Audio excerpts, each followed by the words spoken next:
Hello there and welcome to Black Jackal Gaming.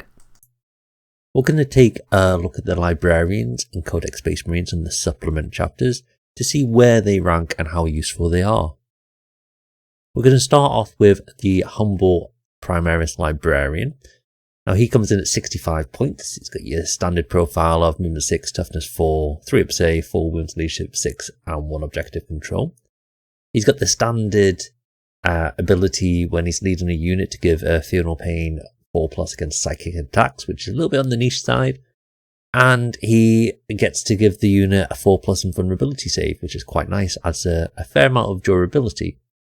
Now there's a fair amount of units he can join, and one of the best ones probably is the Infiltrators, because that makes them exceedingly the Hellblaster squad, especially if you're in the durable, because they've already got that inbuilt Fear No Pain 6 which gives them against sustained hits, all attacks, and on top of that, and then they will then have that 4-up invulnerable save and the 4-up against psychic attacks.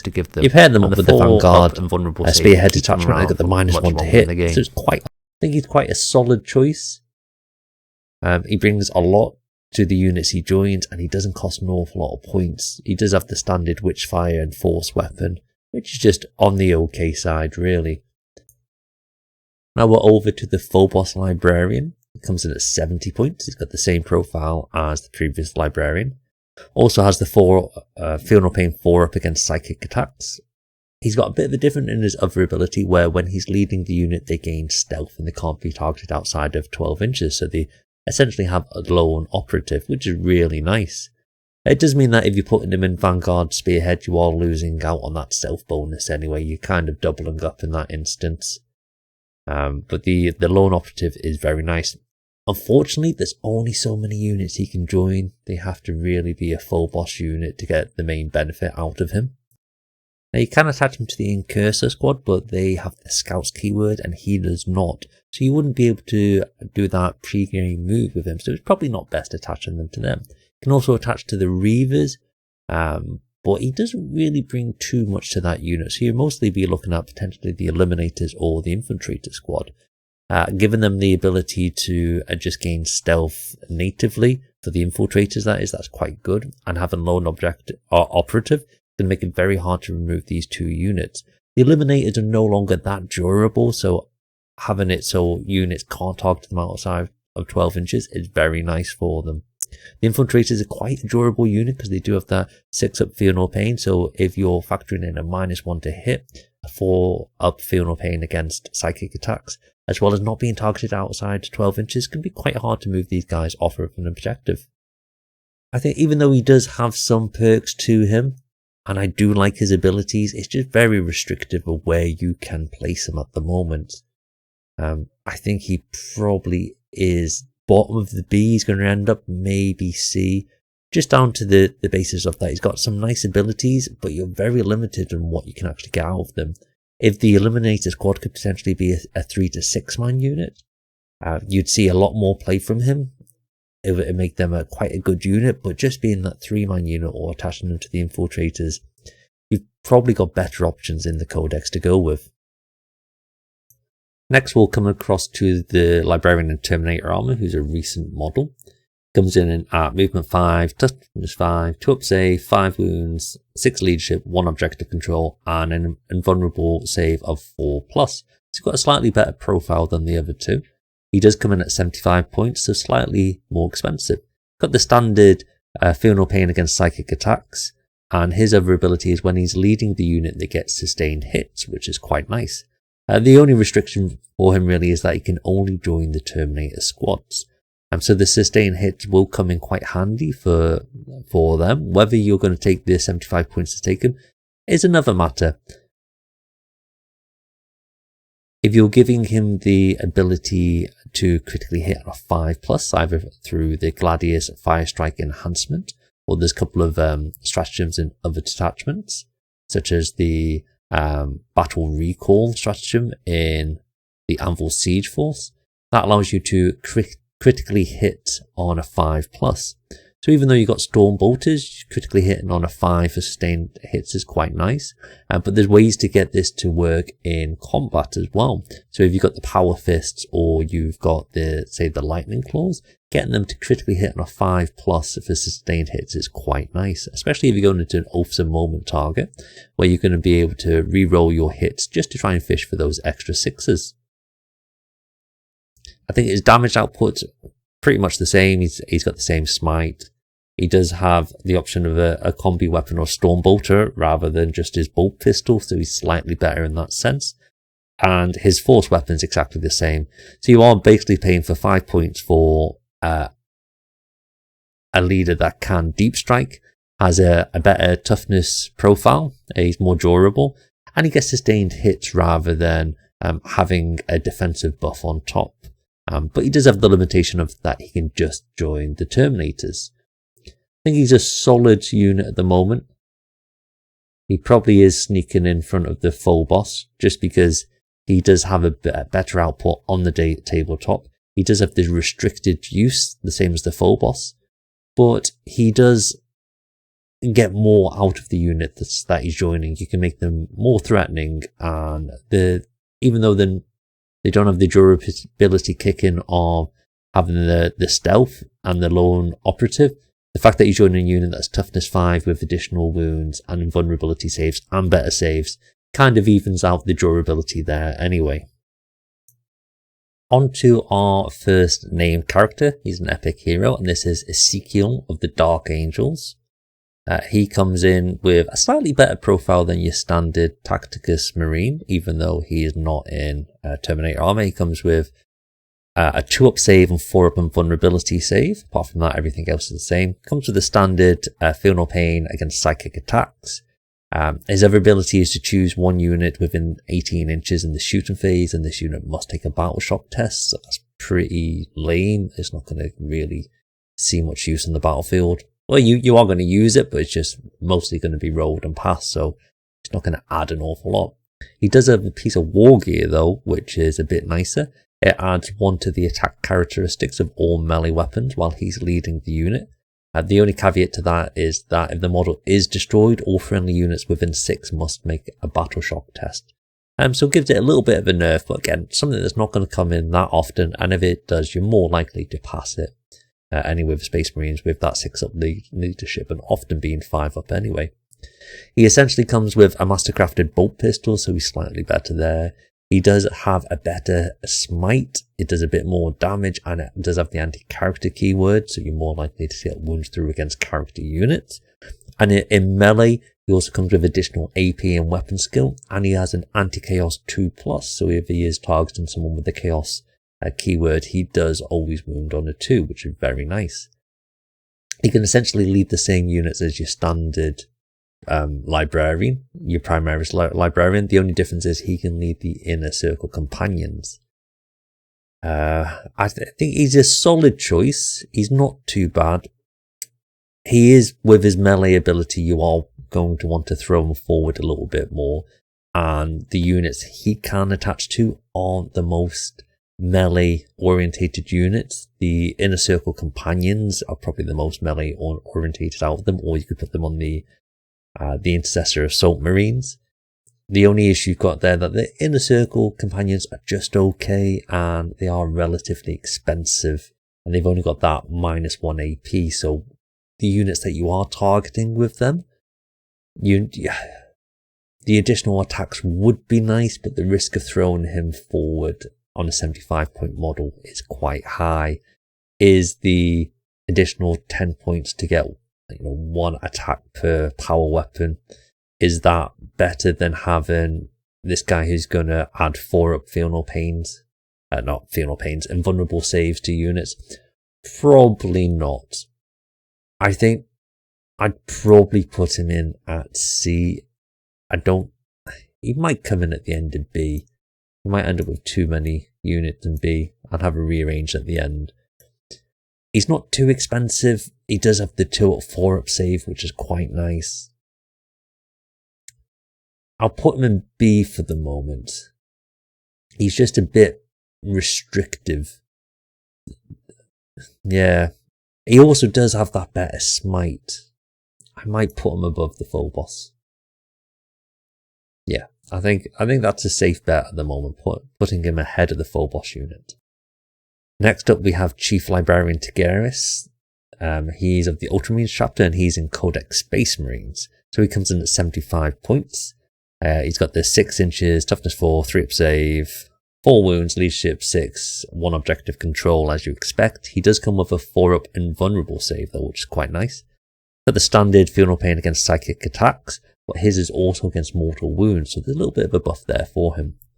He's also got the ability that when he's leading a unit, they're -1 to be hit, which is quite nice. Once per battle round, he can use a stratagem for free, being either counteroffensive, fire overwatch, go to ground, or heroic intervention, which is a really nice buff for him to have. A good option is to put him with the Desolators, having that free access to overwatch within 24 inches. Every single battle round is going to be really nice. Essentially, if you take a your maximum size unit, you're going to be able to shoot these twice a turn really for the rest of the game, which is really nice. You get an out of phase shooting there for a unit that actually hits fairly decent as well. You can put them in the likes of the Blade God Veterans that have heroic intervention and the likes of those, or counter offensive. There's other options there that you can use, which is quite nice. He also comes with a better smite and better melee capability. His is a little bit souped up, and he's got the Rod of Tigurius, which is just a better option than the standard force weapon that comes with the majority of the Librarian. I think he is a really solid choice, and at 75 points, it puts him in quite a good position. I would probably put him in A tier at the moment. He's one of the only units that can buff the Desolation Squad. And that alone gives him a little bit of a step up over some of the other units. He can also join in a substantial amount of other units as well, which is really useful. Next up, we have the Chief Librarian Mephiston of the Blood Angels. He's currently in their index. Comes in at a whopping 110 points, which is quite a lot. But he does come with movement 7, toughness 5, 2 up save, 6 wounds, leadership 6, 1 objective control. He also comes with a 5 up invulnerable save and a 5 up feel no pain against all wounds. He can lead assault intercessors, and stern guard, so he's a little bit more restricted in that sense. His ability grants him, when leading a unit, to gain fight first, which is really nice. It means if you're ever charged, you essentially get to fight first all the time, which is a really cool ability to have. He gets the standard, when leading a unit, the feel no pain 4+ against psychic attacks. And he's also got another ability where you roll a d6 when you're within engagement range with a unit. On a 1, you take d3 mortal wounds, which isn't great. On a 2 to 5, you worsen their weapon skill by 1, which is really nice. And on a 6, you worsen their weapon skill and attacks by 1, which is very powerful. He comes with a plasma pistol, so he's a little bit up on the other guy straight away, because he has that ability to supercharge, have the additional AP and damage. He also comes with a much better smite and melee capability than the other guys. His smite, essentially, it's got the option to supercharge it as well. You either get sustained hits 1 or 2.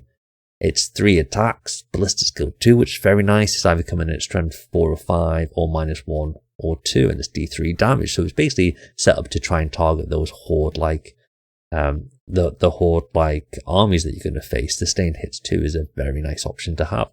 He's also much better in combat. He comes in at 6 attacks, weapon skill 2, strength 9, -3 AP and d3 damage, so he can do a lot of damage in combat. If you include him in a 10-man assault intercessor brick, having that ability to fight first and almost always consistently lower the weapon skill of your opponent by 1, you're going to be able to do a lot of damage with these guys in combat. They're going to come in with a substantial amount of attacks. I think he's a really good option at the moment. He's a new Primaris model, so he looks cool. I think even though he's quite expensive and he has a limitation of units he can join, I think just the way he buffs them like the Assault Intercessors, exactly how they want to be buffed. That they do get fight first. They do lessen the weapon scale and potentially attacks of what they're going into, so the ability to get punched back isn't as hard. The fact that he does hit really hard in combat with that Strength 9, -3 AP, D3 weapon, and it's 6 attacks on that. That he has got a Horde type smite, which goes along with the Assault Intercessors anyway. If you're going into a big brick of 10 to 20 T3 or T4 bodies, these guys are going to be able to do a lot of work going into them. I think he's probably quite a good option, but maybe slightly on the expensive side. He does have a really good profile, but unfortunately what he's actually buffing isn't the strongest units in the game, so that's a bit of a letdown for Mephiston. Next up, we have the only vehicle in the game, being the Librarian Dreadnut. This comes in at movement 6, toughness 9, 2-up save, 8 wounds, leadership 6 with 3 objective control, which is quite nice. He's got the Deadly Demise 1 as well. So his ability is when friendly units within 6 inches of him, they get a Feel No Pain 5 up against mortal wounds and psychic attacks, so that's really nice. He's pushing out that standard Librarian buff, but it's in an aura, and it's against mortal wounds as well, which is quite nice. Also, once per turn, he can roll a d6, and on a 1 he takes d3 mortal wounds, which isn't great, but on a 2+, he gets to choose 1 unit within 12 and then can be removed from the battlefield and set up anywhere else as long as they're more than 9 inches away from an enemy unit. Really nice way to gain a bit of board control that you wouldn't necessarily be able to take, and it also makes your opponent have to stretch themselves a bit thinner by trying to zone out places of where he can just yeet units to, which is a really nice ability to have. He comes with quite a good type of smite. That is strength 10 or 12, so it's really strong, -3 AP, and if you is D6 damage, or if you're supercharging it, D6 +3, is D3 sustained hits as well, which is a really nice. It is only 1 attack, but it's a very strong range ability that he can have. You're probably giving him a melter gun to go along with it as well, because it is short range at 18 inches, so you might as well take some of the hits relatively hard at that range as well. He's very good in combat with his 5 attacks, weapon skill 3, strength 12, -3 AP and 3 damage, so he can do a lot of damage there, and he does have an extra attacks, which is 1 attack at weapon skill 2, which is nice. Strength 9, -3 AP and D6 +3 damage, so he can do a lot of damage when he's in combat, and that ability to yeet things across the battlefield is a really nice option to have. He does come in at 170 points, which is quite expensive, but he does have that strong melee capability. He's a small profile as well, because he's the old style Dreadnought chassis, so he's quite easy to hide. Strong in melee, got that really strong smite, the ability to yeet things across. The aura for the Feel No Pain against mortal wounds is really nice.